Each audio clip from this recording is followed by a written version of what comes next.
Hello everybody, it is time to change the oil on this 1984 Mercedes-Benz 300 SD Turbodiesel. This is Doc. We call him Doc the Diesel with the OM617 5-cylinder turbo diesel.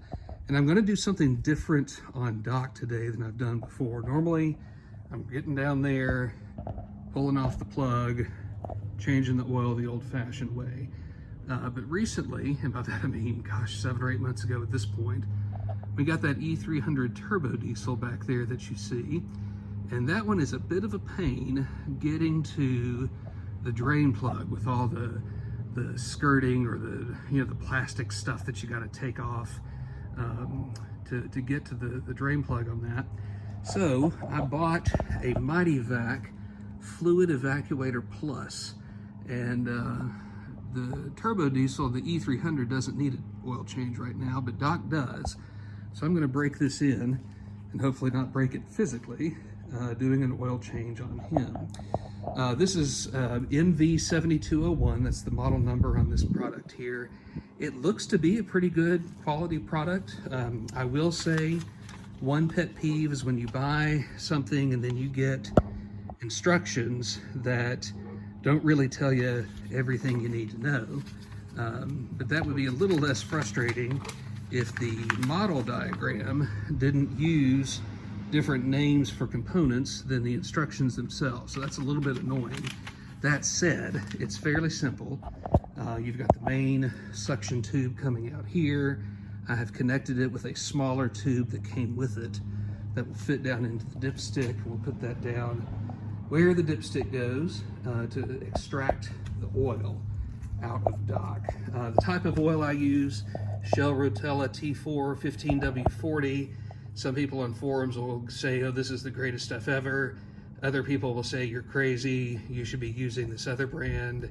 Everyone believes in what they use. But Doc's got 259,000 miles. His previous owner took such good care of him, used that type of oil, and I figured I'm not going to change it. Got a Wix oil filter to change the oil filter while we're there today. And normally I do the air filter at the same time as the oil change, but I actually changed his air filter just a little while ago. And by that I mean maybe 6 weeks ago. I got a new breather tube from our friend Kent Bergsma at Mercedes Source, because I was getting some oil coming up in there, getting some blow by, and I was getting a little concerned about what I was getting onto the air filter. So I got this breather tube from Kent's shop, and it has been amazing. The air filter that's in there, that's been in there now for 6 weeks or whatever, is as clean as the day that I put it in the first time. I've been really pleased with that. Before we get started, I'm going to replace the fuel pre-filter here for the diesel.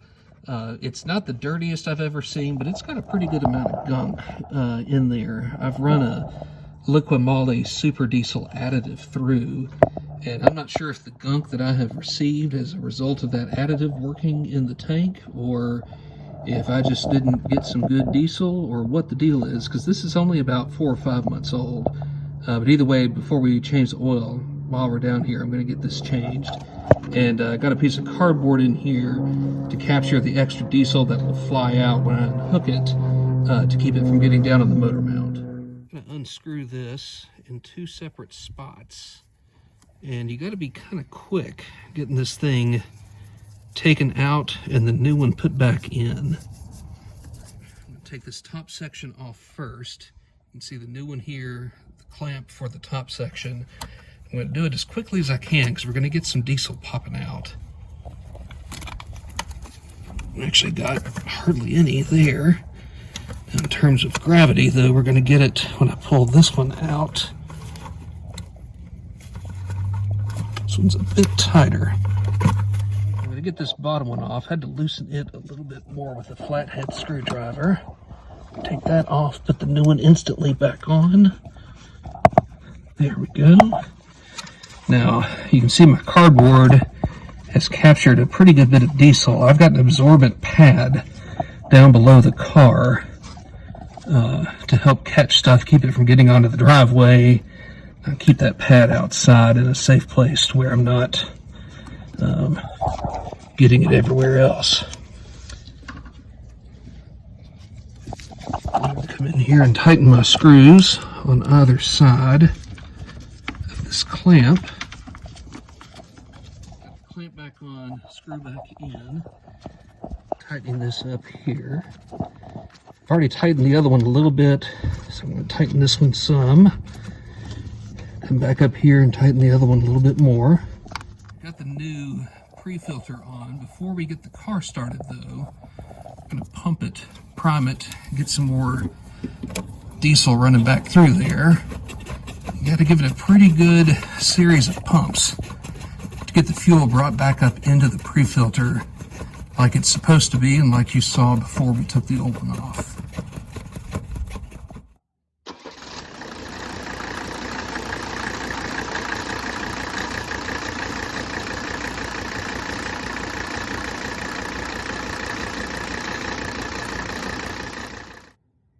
Let the car idle, drove it around the block a little bit earlier and got the oil nice and warmed up.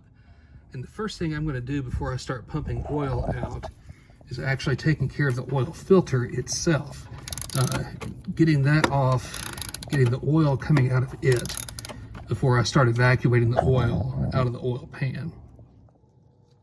I've pulled the top of the oil filter housing off, and you can take the filter itself out as well. Notice this O-ring that goes around the base here. The lid will then come down and create a seal using this O-ring. You gotta be really careful when you take these out though, the canister itself and the filter itself I should say, because these vacuum lines are really in your way, and if you inadvertently pull one of these lines you're going to have some vacuum issues later on. So just be real careful. Gently move them over to the side where you give yourself some clearance to then reach down and pull this out. All right, now I'm going to gently slide the new filter right down in, align the hole, and push it down real easy. This is the old O-ring from before. This is the new one here.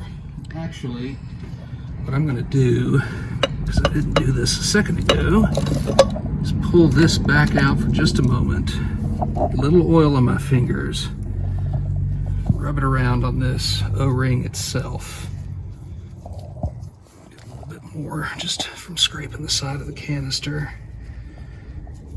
Get some oil on there. Now, let's pick this back up. My oily gloves here, slide it back down. It sets on there real nice. You can tell you've got it in exactly the right spot. The O-ring is a little more, I don't want to say tricky, but you're basically setting it down in a way that you're going to work to create a seal when you put the lid back on. So you gotta pay close attention as you put that back down. Now, a couple of O-rings are on your seal as well. These need changing every now and then, so keep your eyes on those. And frankly, this is the last time I'm going to be using these. I may even order some to go ahead and replace them midway through the cycling of this next batch of engine oil I'm going to use, because they've just about had it there. But I've got that O-ring down. You can do one of a couple things. I've seen folks go ahead and just slide it down there and put it in like so, and I've seen other people vehemently deny that that's the way to do it because it can get out of whack when you're putting it back down. I don't know that there's one way that is truly better than the rest. I think if you keep watch on this, dry it off with a shop towel afterward, and just keep check on your engine from time to time fairly regularly, you're going to know if you've done things right or if you need to adjust. And start to hand tighten the nuts back on here. Now, yes, I have not pumped a drop of oil out of this car yet. I like to go ahead and do the oil filter first. Get that oil that's in the filter draining down in as you pull it out. One thing you didn't see when I pulled it out, it's a pretty good amount of oil that comes out of that filter and drains down in. I'll just go ahead and get this changed, and you're done with this part before you ever start the rest of your oil change.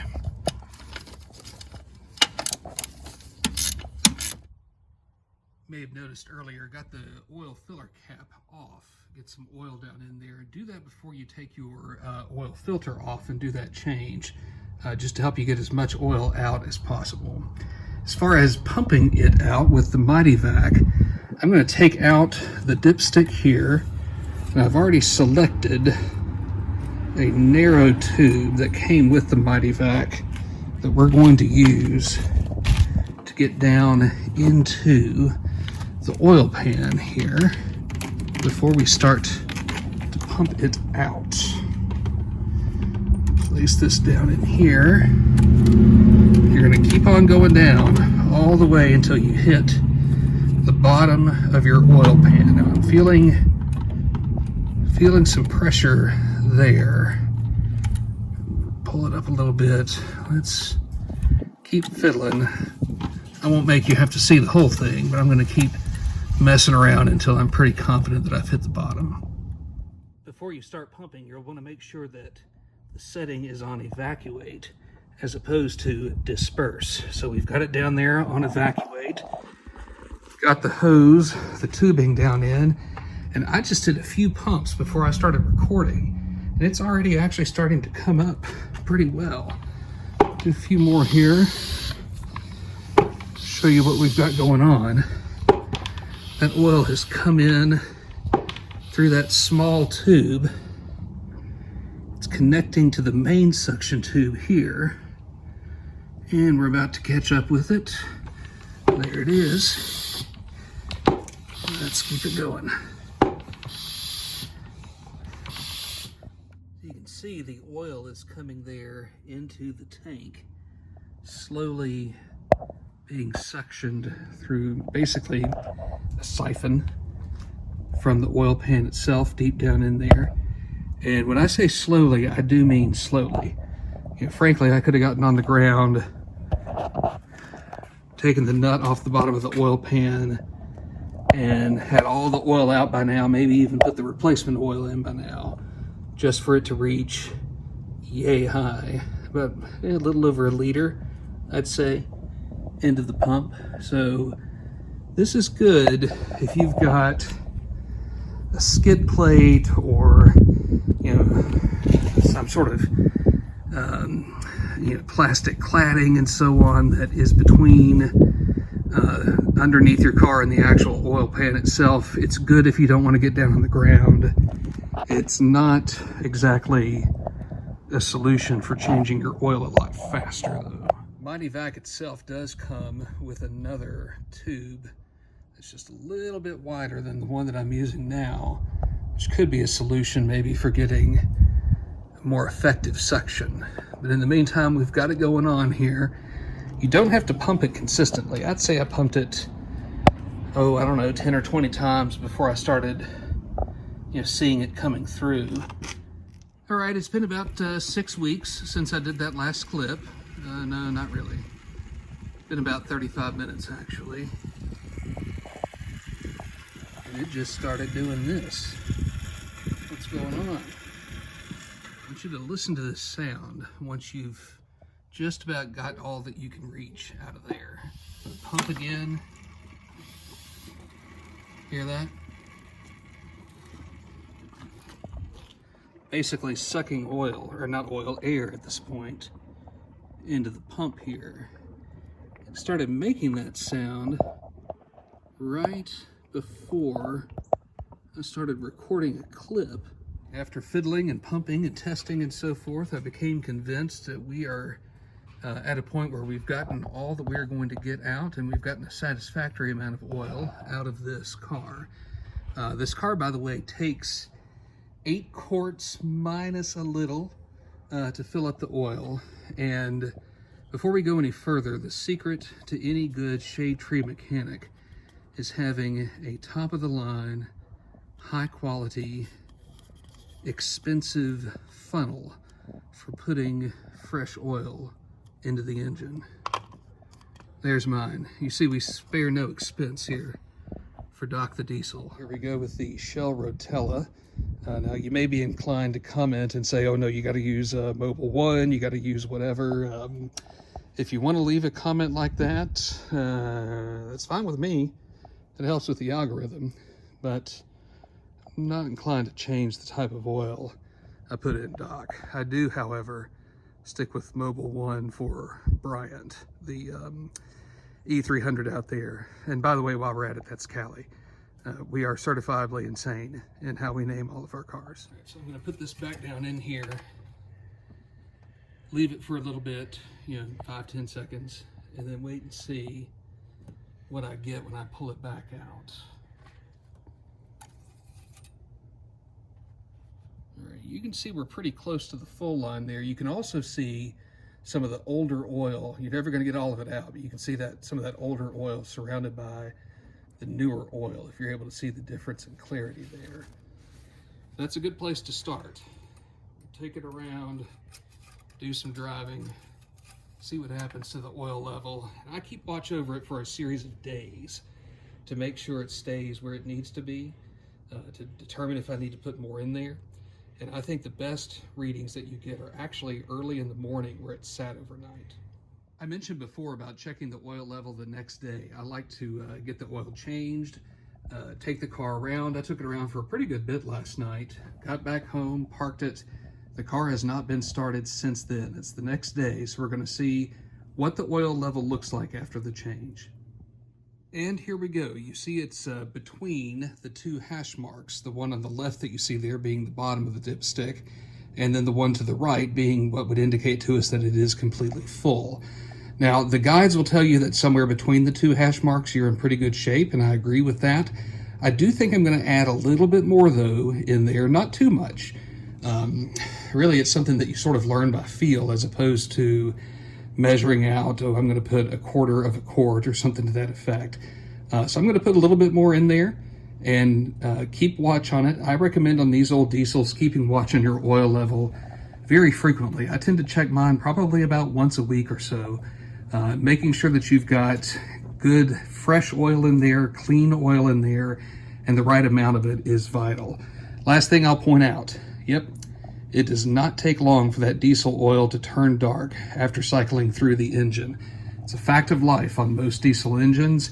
Some people will say that it doesn't have to be that way, but I'll be honest, I've not seen one, even very good, healthy engines, that the oil doesn't turn dark pretty quickly. Hope you enjoyed. Talk to you soon.